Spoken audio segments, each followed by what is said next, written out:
Pertama, setiap apa yang kita inginkan, yang kita harus raih, jangankan urusan dunia, bahkan urusan akhirat, itu mesti punya rencana yang jelas, motivasi yang kuat, plus pemaksaan kepada diri kita untuk mewujudkannya. Kalau diri ini tidak dimotivasi untuk memaksa diri menjadi lebih baik, tidak mungkin Anda bisa meraih. 50 tahun, 60 tahun, sampai hari ini, mata sehat, keadaan baik, akses banyak, Masya Allah. Matanya aksesnya, jangankan khairnya, maksiatnya juga dilihat juga.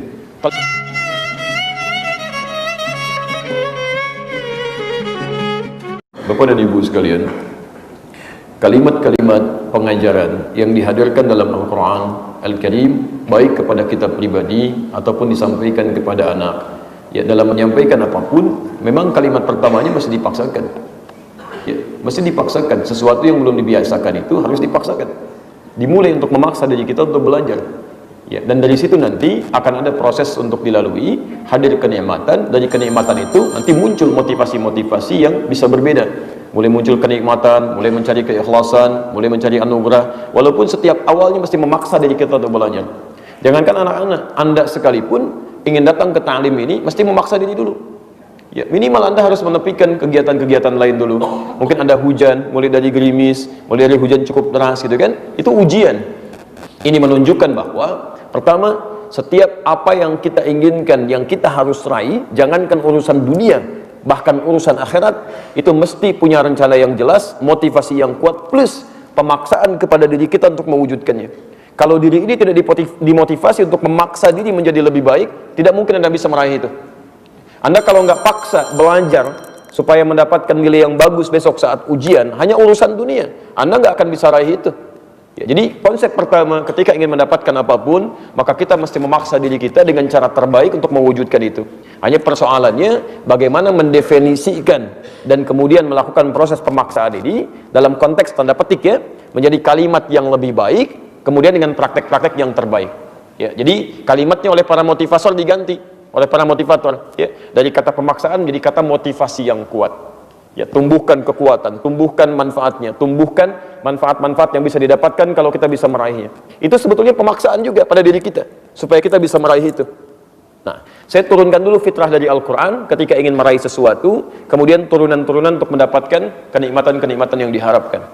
Fitrah pertama, setiap Anda ingin mendapatkan kebaikan, atau faidah apapun dalam kehidupan dunia kita, atau bahkan akhirat kita, itu pasti akan berhadapan dengan tantangan.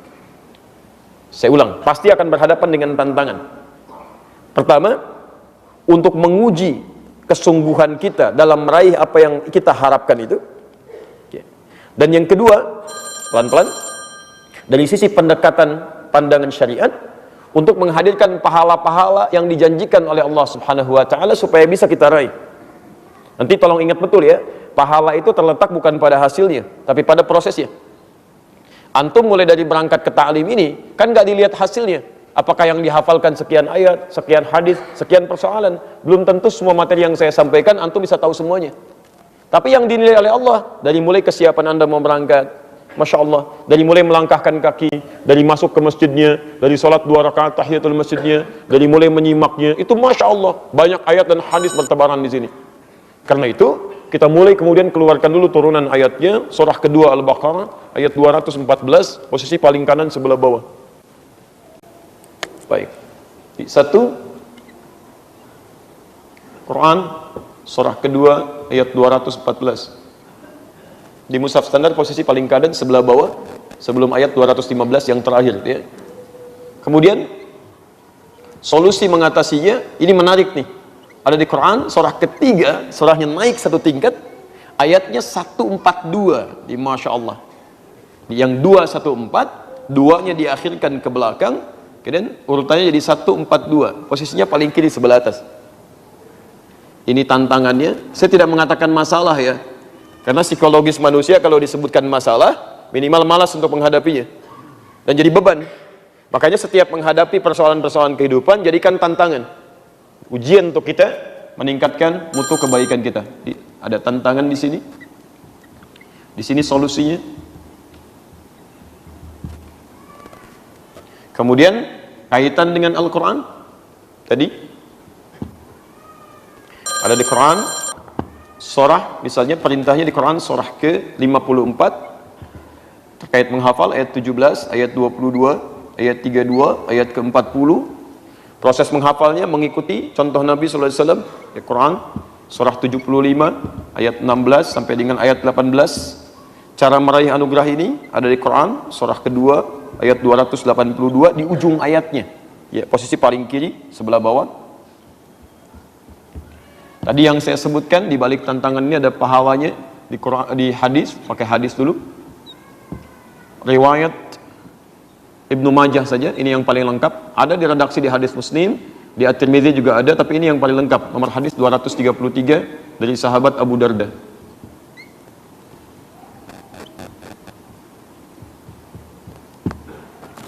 Kemudian semua yang dihadapkan ini diharapkan Allah Subhanahu wa taala memberikan kita pahala-pahala kebaikan. Yang tafsirnya ada di sini.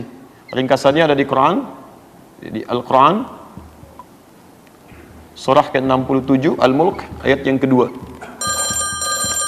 Baik. Solusi hadis Qurannya kalau sedang malas, butuh motivasi, kan? Sampai nanti hadir keikhlasan karena Allah. Ada di At-Tirmidzi, hadis riwayat At-Tirmidzi. Nama aslinya Muhammad dari Tirmidzi, dikenal dengan At-Tirmidzi. Nomor hadis 2910, kan? Ini yang baru baca. Kalau belum lancar, nomor hadis 2920. Kalau sudah mulai menghafal, nomor hadis 2915. Sampai mendapatkan keikhlasan. Keikhlasannya ada di hadis riwayat Al-Bukhari. Nomor hadis yang pertama dari Umar bin Khattab radhiyallahu ta'ala anhu. Ini gambaran dalilnya. Baik. Bismillah, saya agak pelan-pelan dulu ya. Kita mulai dari yang pertama. Setiap orang yang mengharapkan keberhasilan dalam hidupnya, apalagi ingin meraih surga dengan pahala-pahala yang dia persiapkan saat di dunia, itu tidak otomatis bisa melakukan semua harapannya dengan mudah. Lihat kalimatnya, am hasibtum an tadkhulul jannata wa lamma ya'tikum mathalul ladzina khalau min qablikum. Apa Anda duga begitu mudah mendapatkan surga, ingin meraihnya, sementara Anda belum mendapatkan ujian menghadapi tantangan-tantangan seperti orang-orang dulu yang dijamin masuk surga pun menghadapi ujian. Saya mau tanya pada antum, Nabi Muhammad SAW dijamin tidak masuk surga? Dijamin masuk surga, dekat dengan Allah, dijaga dari kesalahan, masuk surga tanpa hisab, surga tingkat paling tinggi. Apa Anda kira nggak ada ujiannya? Ada ujian bagi dirinya. Ya, beliau dihina, beliau dicela, disebut seorang penyair, disebut tukang sihir, disebut dukun, dilempari bukan cuma dengan kata-kata, dilempari dengan batu juga saat di Taif, dituduh, istri beliau juga dituduh, keluarganya dituduh, Masya Allah. Dan itu dihadapi dengan indahnya. Nabi dicela, Rasul dicela, bahkan malaikat dicela, bahkan Allah pun ada yang mencela.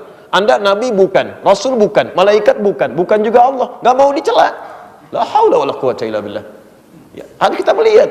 Ya, barangkali di situ ada sesuatu yang harus kita kembalikan. Orang dulu Bilal dijamin masuk surga, ada ujiannya. Abu Bakar As-Siddiq jamin masuk surga, ada ujiannya. Masya Allah. Jadi semua menghadapi tantangan kehidupan. Anda pengen sukses belajar saja, ada ujiannya. Anak TK sekarang ada ujiannya, anak SD ada ujiannya, rapotnya begitu banyak. Ujian, dunia aja ada ujian, masa akhirat nggak mau ada ujian? Paham sampai sini? Nah, apa bentuk ujiannya? Ini sebetulnya yang harus kita pelajari dulu. Jadi kebanyakan orang ini mengeluh dengan masalah karena nggak kenal masalahnya. Harusnya antum saat mulai tumbuh itu belajar masalah kehidupan yang ada di Quran. Masalahnya begini, solusinya begini. Jadi ketika Anda menghadapi masalahnya, Anda nggak akan kaget, nggak akan larut dalam kesedihan. Silahkan cek semua ayat yang mengatakan ikuti petunjuk kami ujungnya akan ditutup dengan tidak akan larut dalam kesedihan dan kegalauan. Ya. Bahkan Adam alaihissalam ketika pertama diturunkan itu bersanding dengan petunjuk kehidupan. Quran surah 2 ayat 38, posisi paling kanan sebelah atas. Qulna ihbitu minha jami'a. Turun kalian semua ke muka bumi. Adam, istrinya, keluarganya turun. Masya Allah. Fa imma ya'tiyannakum minni huda. Kalau nanti saat turun, kami akan turunkan petunjuk kehidupan bersamaan dengan turunnya. Faman tabi'a hudaya, ikuti petunjuk kami ini. Ikuti betul. Fala khaufun 'alaihim wa lahum yahzanun. Maka kami jamin hidupnya tidak akan pernah khauf, gelisah, galau, takut, wa lahum yahzanun, dan tidak akan pernah merasakan sedih dalam kehidupan. Petunjuknya diberikan kepada Adam, tapi isyaratnya mereka. Semua anak keturunan Adam kalau ikut petunjuk ini, Masya Allah, dijamin oleh Allah. Bahkan setiap berganti generasi diberikan petunjuk yang sesuai dengan kebutuhan umatnya. Sampai di masa Nabi Muhammad SAW, kalimat yang sama disebutkan. Begitu beliau diutus, diiringi dengan hudan. Kalimat sama. Quran surah kedua ayat 185. Posisi paling kiri di pertengahan. Syahrul Ramadan alladzi unzila fihil Quran hudan linnas. Fungsi Al-Quran dari Al-Fatihah sampai dengan An-Nas, fungsinya bukan sekedar bacaan, tapi hudan, jadi petunjuk kehidupan. Kalau Anda kerjakan ini, lihat ujung ayatnya, yuridullahu bikumul yusra wala yuridu bikumul usra. Allah menginginkan hidup Anda mudah, bukan susah. Jadi kalau ada orang yang hidupnya susah, di rumah tangga susah, di pekerjaan susah, kehidupan sosial susah, barangkali di antaranya dia nggak baca petunjuk hidupnya, sehingga banyak keluhan dalam kehidupannya. Kenali dulu. Nah, rumus menghadapi masalah ini, apapun yang Anda lakukan, termasuk menghafal Quran, itu akan ada 3 jenis ujian. Nanti ini teori dasarnya dulu ya. Nanti barangkali turunannya dalam kesempatan berbeda kita bisa adakan daurah atau ta'lim khusus tentang ini. Ya. Yang paling menarik, 1, masathumul ba'sa. Jenis pertama disebut dengan ba's, akan ditimpa dengan yang ringan dulu. Ringan, kecil-kecil dulu. Ya, kecil. Jadi inilah keadilan Allah. Tidak akan seseorang diuji dengan langsung seketika ujian berat, tidak.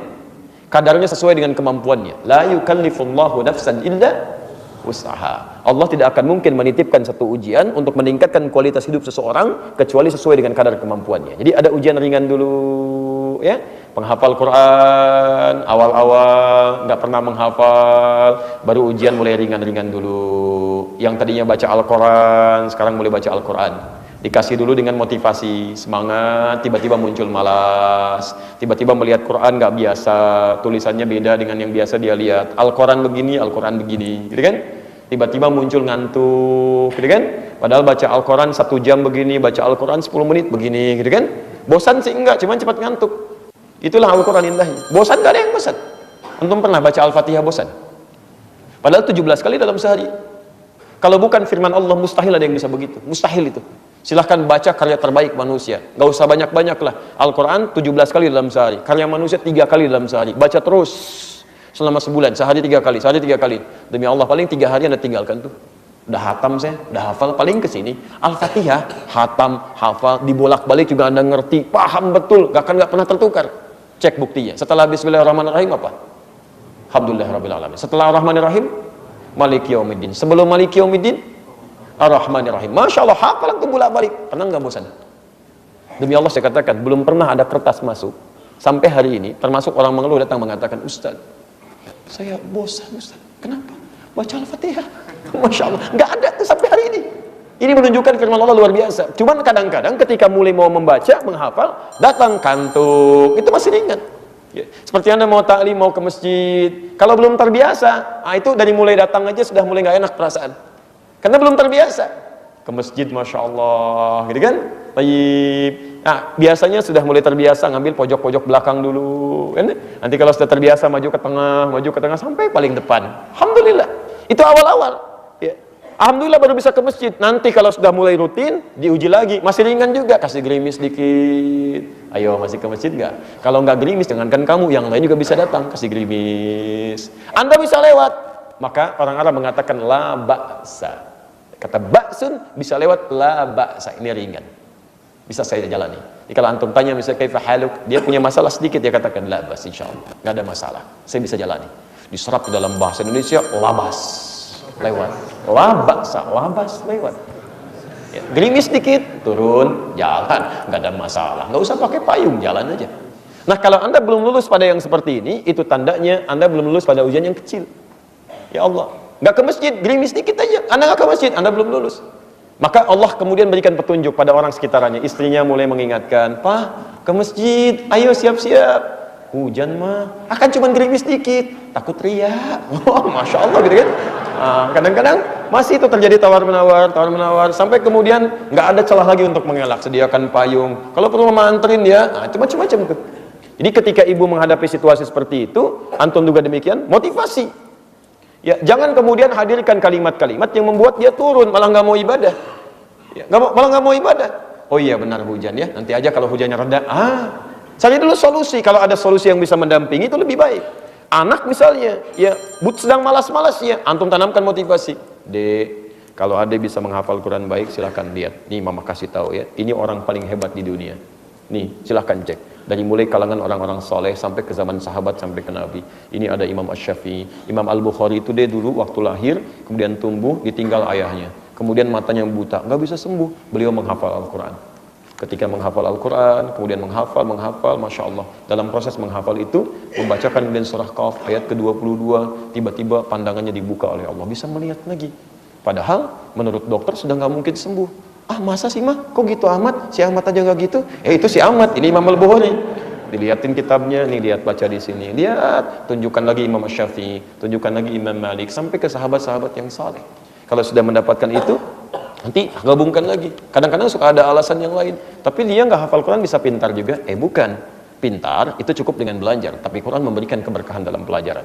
Quran juga menambah ingatan kita. Quran mendekatkan diri kita dengan Allah supaya hidupnya nggak susah. Hadirkan. Maka ketika dia merasakan motivasi itu, nanti dia akan berubah pelan-pelan. Ya, dan akan ada peningkatan dalam dirinya. Ya. Nah, biasanya kalau sudah seperti itu, naik lagi ujiannya. Dharra namanya. Sudah mulai ke fisik. Ya. Ke fisik, sudah ada sentuhan-sentuhan seperti Anda yang biasa kumpul-kumpul kemudian boleh mau ke masjid, kelihatan teman Anda, kok tumben nih nggak kumpul? Masya Allah, sudah soleh ya, soleh, Masya Allah, padahal nama Anda Rahmat misalnya ya. Nah, kadang-kadang seperti itu, gak usah dibalas, Alhamdulillah gitu kan, Alhamdulillah, tapi belum tentu soleh menurut Allah. Saya takut kalau meninggal hari ini juga, Masya Allah, menurut kamu soleh, menurut Allah belum, maafkan saya kalau selama ini banyak kekurangan. Itu ketika Anda sampaikan kalimat itu, mungkin ketika Anda tinggalkan dia berpikir, boleh nggak saya ikut kamu? Mungkin jadi begitu. Jadi ada kalimat-kalimat yang bisa kita membawa orang dalam kebaikan. Anda tingkatkan lagi. Nggak usah dibalas dengan keburukan. Itu bukan adabnya. Makanya rumus Qurannya ketika ada yang mengolok-olok, jawab dengan kebaikan dulu. Quran surah ke-25, ya, ayat 63. Wa ibadur rahmanil ladzina yamshuna 'alal ardi hauna wa idza khatabahumul jahiluna qalu salama. Bukan qalu balasan, bukan qalu salama. Hamba Allah itu ketika jalan tawadhu, lalu diolok-olok oleh orang lain, dia katakan salam, kalimat-kalimat yang baik yang menghadirkan hidayah. Ya.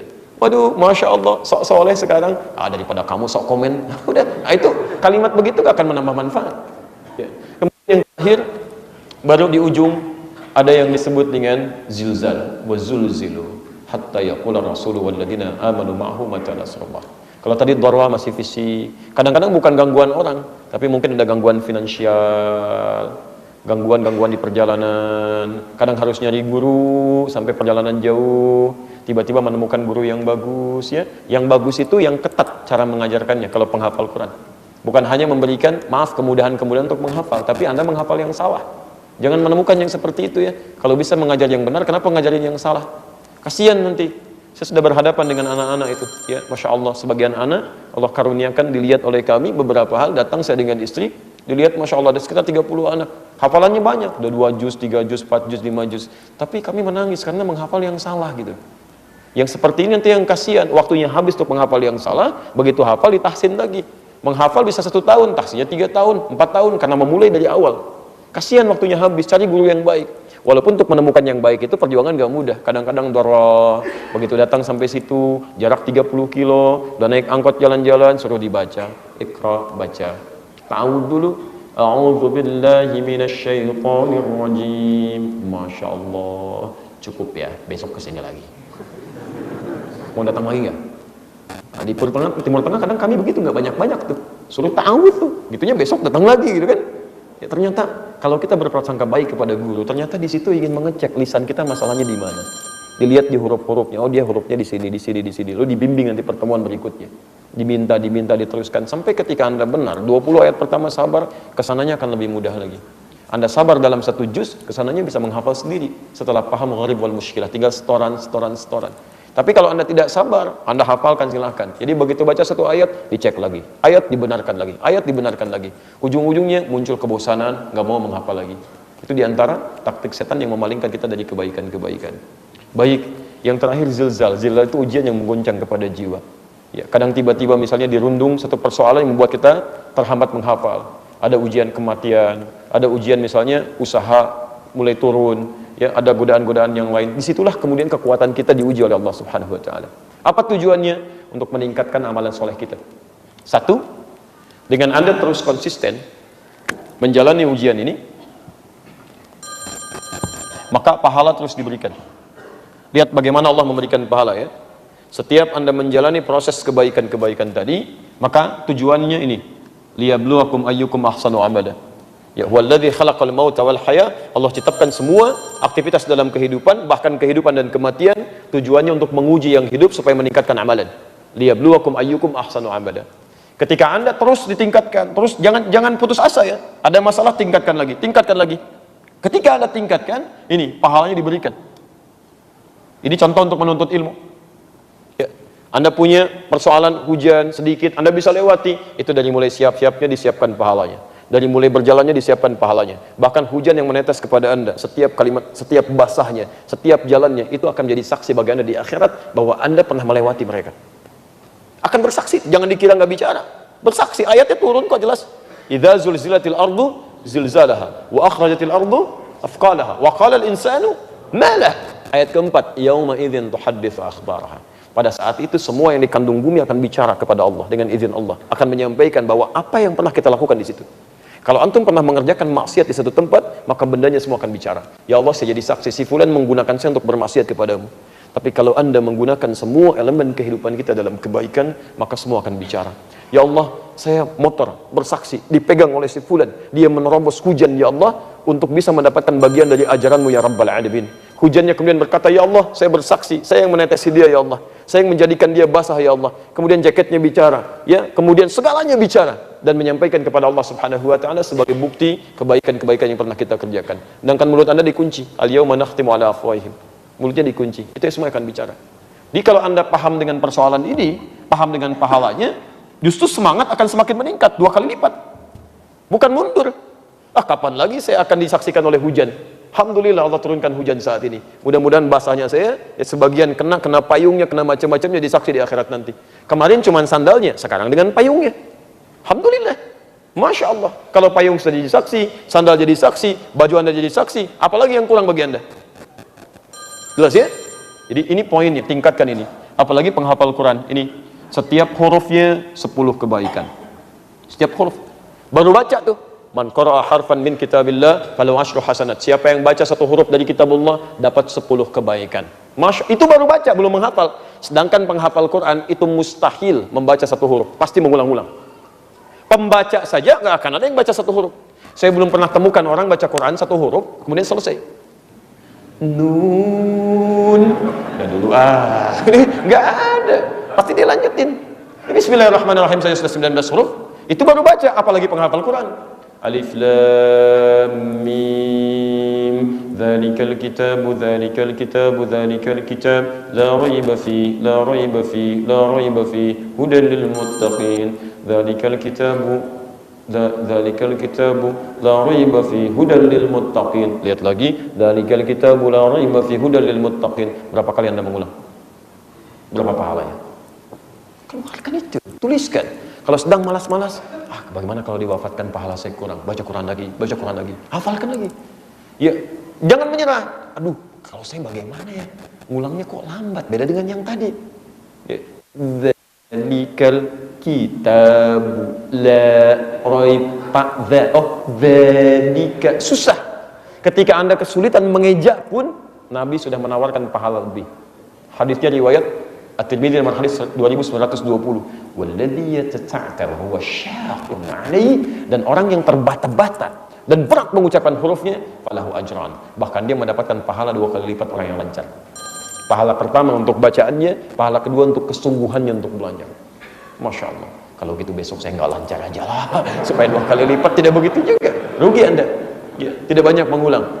Tayyib, kalau mulai menghafal, tambah lagi. Anda akan diberikan jubah kehormatan, mahkota kehormatan, melangkah surganya bisa menggandeng orang tuanya kalau dia beriman dan beramal soleh, naik ke puncak tertinggi. Itu di At-Tirmidzi nomor hadis 2915. Sampai dikatakan oleh Quran sebelum Anda naik, Qurannya bicara, Allahumma halli, ya Allah tolong hiasi orang ini. Bedakan penghafal Quran dengan yang bukan penghafal. Itu tafsir dari Quran surah ke-35 Fatir dari ayat 32 sampai 33, posisi paling kiri sebelah atas. Ya yuhallawna fiha, diberikan hiasan dan diberikan mahkota di kepalanya. Fayulbasu ilaihi tajul karamah, dipakaikan mahkota kehormatan. Lalu kemudian faidah kepada kedua orang tuanya. Kalau keduanya beriman, memfasilitasinya, Maka difirmankan untuk memberikan mahkota tambahan pada kedua orang tuanya, yang itu sinarnya lebih terang dibandingkan sinar yang masuk ke dalam rumah seseorang. Masya Allah. Setelah itu Qurannya bicara, Allahumma zidhu, ya Allah tambahkan penghafal Quran, bedakan dengan fasilitator. Fayulbasu ilaihi libasal karamah, maka dipakaikan jubah kehormatan. Sampai kemudian dia masuk ke surga, menggandeng orang tuanya. Maka dikatakan waqra waqar, silakan baca dan kemudian naik ke surga. Fa inna akhira qiraatika akhiru manzilatika. Akhir bacaanmu di situ tempat tinggalmu. Maka mulailah terjadi banyak penyesalan. Yang biasa membaca 5 ayat menyesal karena dia sampai di situ tempatnya di situ. Yang 10 ayat naik lagi ke atasnya. Masya Allah. Naik lagi karena semakin naik semakin indah, semakin indah. Maka bagaimana dengan para penghafal Quran? Dia bacakan sampai puncak terakhirnya, sampai di paling ujung. Minal jinnati wan nas, puncak tertinggi. Ya Allah, bisa ditukar nggak ya Allah? Saya baca dari An-Nas dulu misalnya, nggak bisa, tetap dari bawah terus sampai ke atas. Puncak tertinggi. Makanya, masya Allah. Ya, saya sering katakan kalimat ini. Anak-anak di Palestina, di Libya itu berlomba menghafal Quran. Minimal kalau bukan tahu dirinya, dia ingin mengajak keluarganya naik ke atas serta. Perhatikan canda-candanya kalau belum hafal tuh anak 4 tahun, 5 tahun itu kalau belum hafal 30 juz, nanti yang 30 juz canda sama temannya yang baru 15 juz, baru 20 juz. Nanti saya di surga sudah di atas, saya dadahin, kamu masih di bawah katanya. Makanya Allah sayang dengan mereka. Assalamualaikum, pulang. Tiba-tiba di atas ada drone dari Zionis itu kan bawa bom. Apa Anda kira penghafal Quran akan lari? Tidak. Dia akan tunjuk pesawat itu. Itu di situ di bom itu nama saya sudah diukir. Saya akan pulang duluan. Kata temannya, saya susul ayah saya. Kata kawannya, saya susul paman saya. Mereka nggak akan lari. Mereka mulai bermain-main. Di atas terlihat seperti orang-orang yang sedang berjuang, latihan-latihan. Tiba-tiba bom itu datang. Kemudian senjata itu mulai memuntahkan pelurunya, mengambil mereka satu persatu. Masya Allah, Anda mengatakan kasihan ya Allah. Anda yang harus dikasihani. Karena mereka itu saking disayangnya oleh Allah sudah cukup. Kalian makan dunia, sepotong roti dibagi 16 orang. Mau minum airnya disaring dulu karena sudah diracun. Sudah kalian cepat kembali. Karena alam kubur lebih indah dibandingkan dengan dunia. Kami berikan nikmat pertama alam kubur. Quran surah ketiga ayat 169 sampai 171. Wala tahsabanna alladziina qutilu fi sabilillahi amwata bal ahya'un 'inda rabbihim yurzaqun. Jangan dikira orang wafat seperti ini karena Allah wafat begitu saja. Kami bawa dia, kami kemudian berikan nikmat yang terbaik di alam kuburnya. Masya Allah, saking indahnya sampai mereka berlomba-lomba mengatakan wa yastabshiruna bil ladziina lam yalhaqu bihim min khalfihim alla khaufun 'alaihim wa lahum yahzanun. Sampai kalau mereka mampu, mereka akan kembali pada keluarganya mengatakan, kalian jangan nangis ya, jangan sedih. Kalau bisa cepat ke sini ya, di sini lebih enak daripada di situ. Makanya kalau ada satu meninggal di Palestina, masya Allah, dalam keadaan syahid, itu nggak ada yang menangis, bawa manisan sampai alhamdulillah, saudara kami sudah mendapatkan kebaikan di sini. Mudah-mudahan kita pun bisa menyusul ke situ, bisa menyusul ke situ. Pertanyaannya, Anda di mana? Anda yang sering menangisi mereka, melihat kasihan kepada mereka. Mungkin Anda yang kasihan. Allah sayang dengan mereka. 4 tahun, 5 tahun hafal Quran, tahu hadis, hidupnya bermanfaat, gak banyak lihat maksiat, di blokade darat, laut, udara. Masya Allah. Makanannya terbatas pada yang halal saja. Kadang-kadang Allah kirimkan lewat laut itu. Masya Allah, saking sayangnya sudah. Kamu cukup pulang ya, bekal sudah cukup. Hafal Quran, 4 tahun, 5 tahun, hafal Quran, dekat dengan Allah, wafatnya syahadah, kurang apa lagi? Antum dikasih 40 tahun, 50 tahun, 60 tahun, sampai hari ini. Mata sehat, keadaan baik, akses banyak. Masya Allah. Matanya aksesnya, jangankan khairnya, maksiatnya juga dilihat juga. Telinga masih mendengar maksiat juga, lisan mendengar maksiat juga. Quran belum hafal, hadis belum paham, untuk baca belum punya waktu. Cita-cita masuk surga, pengen tanpa hisab lagi. Antum sehat.